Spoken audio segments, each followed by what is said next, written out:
Hey, welcome to D20 Woodworking, and today we are talking all about Ironheart. For this cycle, the Sinister Motives Cycle 5, this is probably the hero I was most excited for. So now at this point, we've only had Nova and her come out. We still have to wait for Spider-Ham and Spider to come out.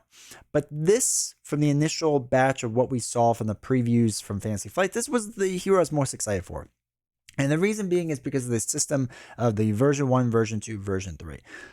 I was really excited because this seems like something really new, unique, and different, and I really appreciate that. But on top of that, it was more of a risk, right? It feels like a risk that they're taking with this hero that, I didn't know if it'd be extremely hard to move on to version 3. It'd be really easy. I didn't know how that would work.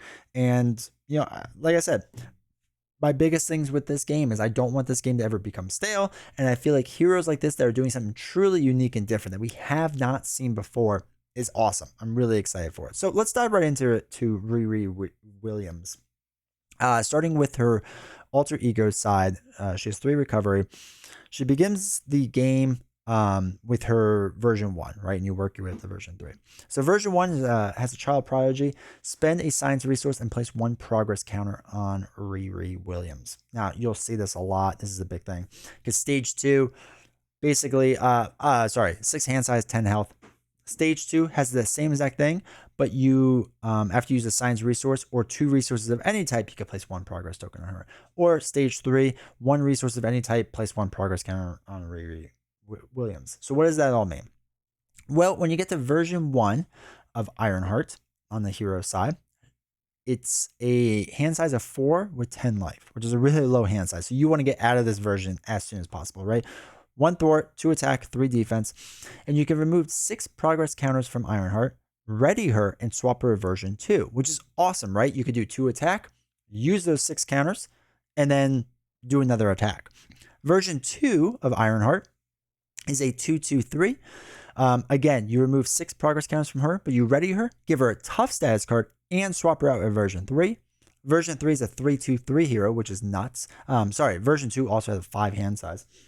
Version 3 has a 6 hand size, which is insane, 10 life still, and you remove 1 progress counter from Ironheart, deals 2 damage, which is just really, really strong. So one of my big worries very early on was, you need basically 12 progress counters. How difficult are they to get them, right? Are you going to have to flip the alter ego and then spend a science resource to get one? And yeah, a little bit, you're going to have to do that. But her cards let you do this somewhat easily. I'm not going to lie. So, for example, she's got some main events where she has Flyover. Okay, so Flyover is a thwart. 2 costs, remove 3 threat from a scheme, place 1 progress counter on Ironheart. If it's the last threat from a scheme, you can place 2 progress. So obviously, very early in the game, if you get Flyover, it's great. Generally, if you're playing solo especially, there's only 2 or 3 threat on the main scheme. You can play Flyover, get 2 progress tokens really quick, especially if you spent a science resource early on to get that up to 3. Photon Beam is interesting. You deal 4 damage, place a progress counter on Ironheart. Again, just like Nova, we're seeing the damage be a 2 cost 4 damage amount, which is really interesting that they're, again, bringing the damage down, which I appreciate. It's different and it works well for her deck. If it was the last bit of health, you place 2 progress tokens, right? So now, again, we're seeing different ways to get more progress tokens on quicker. All right, so then we have a 3 cost event, new and improved. Choose X different options where X is equal to Ironheart's version number. So obviously, as you get the higher versions, the better this card is. Search your deck for an Ironheart card and add it to your hand. Then you shuffle, give Ironheart a tough status, and ready Ironheart. Really cool. Sector Scan, 3 cost event. Reduce the play based off of your version number. So even on your base version, it's only a 2 cost. Version 2 is a 1 cost. Version 3 is a 0. Until the end of the round, you may look at the top card of the encounter deck at any time. This is okay for single player. This card I didn't use a ton, but for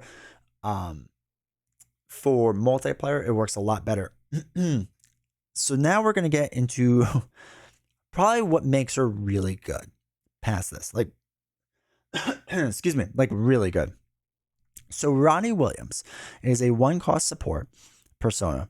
Alter ego action, exhaust Ronnie, choose to either heal 2 damage or place 1 progress counter on Riri Williams. Now, obviously, if you can use Ronnie early on and you flip over a bunch, she can pay for herself really quick with that. Tony Stark AI is a 2-cost support.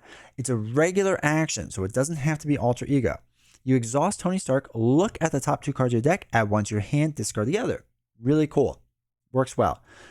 Then we get into her 2 upgrade cards, which I think are just insanely good. I'm going to be completely honest.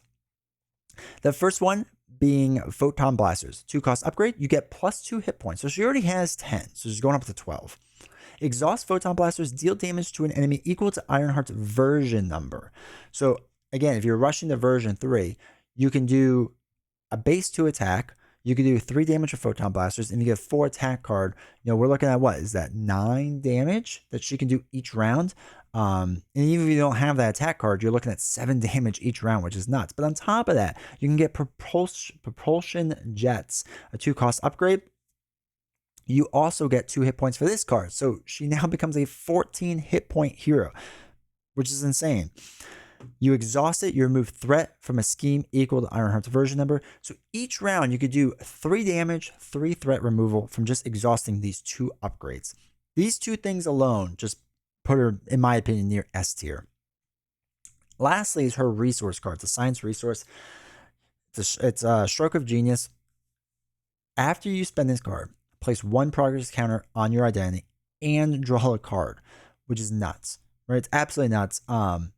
Being able to get a free progress token out there gets you to draw a card. Hopefully that gets you going with Flyover or Photon Beam, where then you can place more progress down. Some absolutely fantastic cards, really, really strong and really, really great. Now, her deck alone is fantastic, but there are certain cards that work really well with her. We talked previously from Sam's deck with Champion's Mobile Bunker, right? She is a champion hero. So Mobile Bunker is great, right? You can draw 2 cards, then discard 2 cards from your hand. You can get to her cards faster. It's fantastic. She also has a card that is in this deck called Ingenuity. It's a 2-cost upgrade.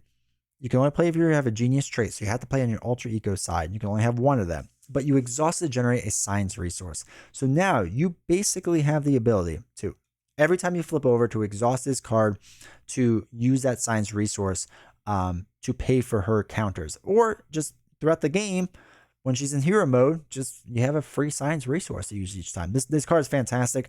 I think Ingenuity, if you have a genius trait, is definitely worth putting in there in that deck. Honestly, I'm a really big fan of that card. So yeah, and then the last thing I guess we have to cover is Braun, her hero, which is interesting because I didn't get why we want to do this card at first, and then I slowly understood. It's a 4-cost ally, which is really expensive, but 2 thwart, 3 attack, 1 consequential for each, 3 health overall. So when Braun is exhausted, he gains a resource. He generates a science resource limit once per phase, which is obviously great for doing more stuff out there. But also, if you flip over at this time to your alter ego side, then you get another free resource, right? You get to put another free resource on there. I'm not gonna lie, she's good.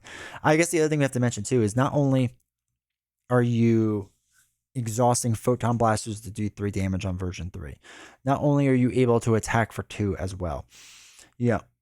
As you play cards like Stroke of Genius, where you place a progress counter on your identity and draw another card, Ironheart can remove 1 progress counter from her to deal 2 damage. This isn't a limit once per round thing. If you stack up 3-4 counters, you can play them all at once to do 6-8 damage from just progress tokens.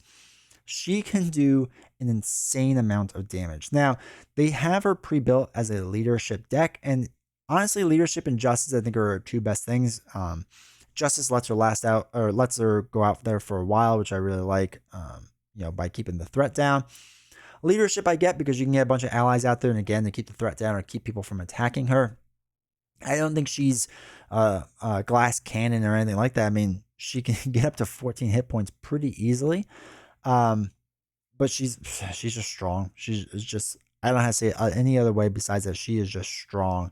And her obligation is interesting too, where this is the first time I've really seen this, but it's a bad obligation, but I don't think it's terrible. You remove 1 progress counter from your identity, then discard this card.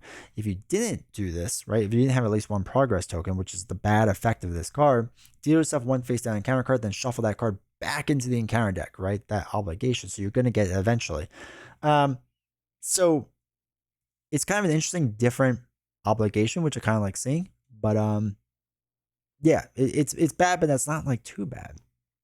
Overall, some of the other allies they added, Cloud9, Patriot, I think they're interesting allies. Go All Out event is fine. Push Ahead, I didn't really use a ton yet, I'll be honest. Snowguard is a pretty interesting hero. I don't know how much I'm going to keep using Snowguard, but I like the idea of it, right? That you place these 3 counters out there, or up to 3, you get to decide, and then you can either give Snowguard +3 attack with Overkill, +3 thwart with Aerial, or +5 hit points and gain Retaliate. So just like a kind of a defense card over and over. And there's a few things you can do with Snowguard, so it's a pretty interesting ally that you can use. So anyway, the rest of it I won't get into, but my overall thoughts. I was the most excited for Ironheart, and I think she lived up to the hype. My biggest worry was that you wouldn't be able to get to version 3 easily, or you would get to version 3 too easy. Now, I will say I think it's a bit on the too easy side. I don't generally struggle getting to version 3, but I do put a lot of effort into it, right? As long as you don't mind holding the game state where it's at and just focusing on keeping the threat down, keeping damage down, and constantly flipping over, constantly worrying about progress counters, you can get her to version 3 pretty fast. Even on version 2, you can start doing other things, and every now and again flipping over to get her to version 3. I'm not gonna lie, she's just a lot of fun. This is a really cool mechanic with the 3 versions of the hero. I really like this mechanic. I really like this hero. Honestly, she's gonna be my top 5 favorite heroes. There's no doubt. I have about 10 plays with her, and I love playing with her each time. I think she's fascinating. I think she's unique. I think she's different. And pretty much any villain I've thrown at her, she's been able to handle, which a lot of heroes can't say that. They can't do that. So I've really enjoyed her as a hero. And, do me a huge favor. Scroll down a little bit, hit the like button, hit subscribe, but also leave a comment that lets me know what your thoughts of her as a hero. Have you played her? Do you enjoy her? Did she live up to the hype? Did you have high expectations, low expectations? Let me know down below. I really appreciate hearing it. And if you ever want to see a live playthrough where I play her or other heroes live on stream, make sure to head over to twitch.tv/G20 Woodworking. It's a lot of fun. We have a great time. And yeah, like I said, I really want to know your thoughts, because this is a hero that is now a top 5, most likely, top 5 hero of mine. And I want to know what other people think of her, if they have the same thoughts and feelings or a little bit less. So I really hope you enjoyed this video, and I hope to see you around on one of my live streams.